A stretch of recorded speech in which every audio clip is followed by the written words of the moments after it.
va pouvoir réagir, une fois pour toutes peut-être mettre les choses au point. Ayrton Senna, lui en tout cas, a tourné cette fois sa langue dans sa bouche avant de nous déclarer ceci.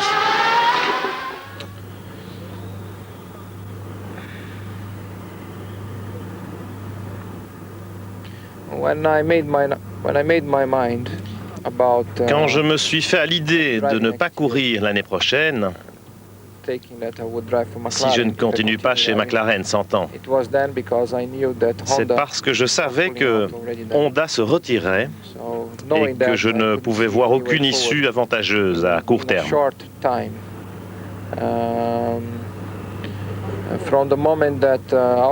Dès le moment où Renault devient aussi une possibilité, une bonne possibilité même, pour McLaren, cela améliore évidemment leur position pour l'an prochain. Mais il y a aussi d'autres raisons qui peuvent me pousser dans cette direction. Je ne suis pas tellement sûr que ce serait la bonne décision pour moi de courir l'an prochain.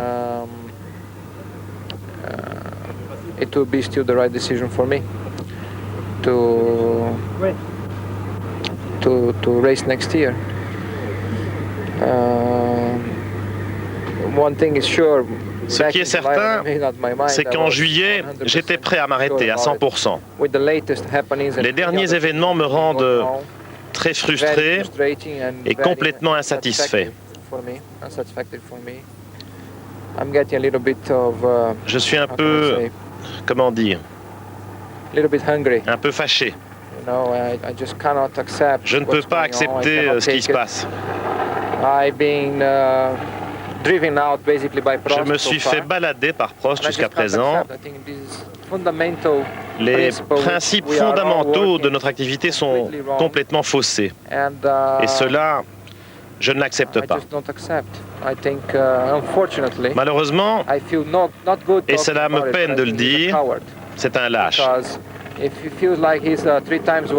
En tant que triple champion du monde, s'il veut revenir de façon positive et peut-être lutter à nouveau pour le titre, il devrait le faire proprement et pas de la façon dont il a tout planifié cette année pour le futur.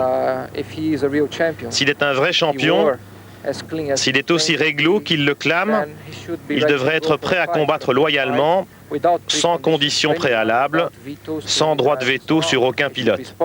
Il devrait se comporter en sportif, en professionnel, et pas de la manière dont il essaye de le faire.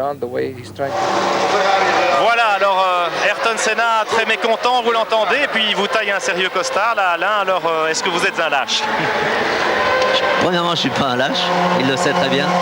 Je pense que j'ai été très réglo avec lui et avec tous les pilotes sur la piste et en dehors de la piste. Et peut-être même trop réglo d'ailleurs avec lui. Il y a deux manières de répondre à ce genre d'attaque, mais une manière peut-être calme, une manière dérisoire, et puis une manière un peu plus dure. Et aujourd'hui, malheureusement, je suis obligé de répondre d'une manière un peu plus dure, et après ce sera fini. Car pour moi, Ayrton Senna est un enfant qui veut toujours le jouet du voisin.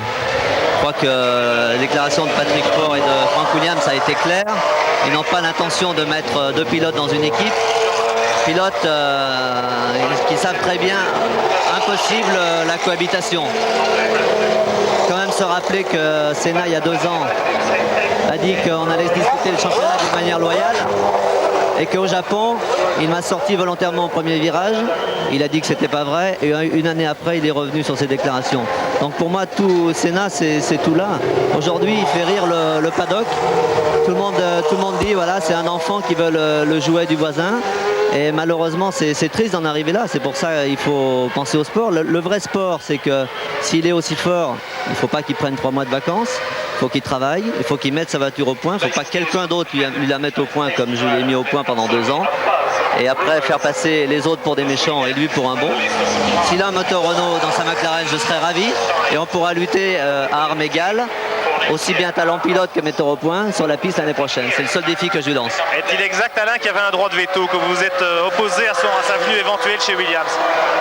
Il n'y a pas de droit de veto à partir du moment où, quand il a dit ça, il n'y avait pas de contrat. Simplement, les gens de l'équipe se sont bien rendus, m'ont posé la question. Ils dit voilà, ça va être comme ci, ça va être comme ça. Donc maintenant, vous prenez vos responsabilités. Il n'est pas du tout évident que je sois resté chez Williams si ils avaient insisté pour que pour que Senna vienne. Et dans ce cas-là, je serais allé chez McLaren. La réponse est très simple. Ok, merci Alain. En tout cas, là...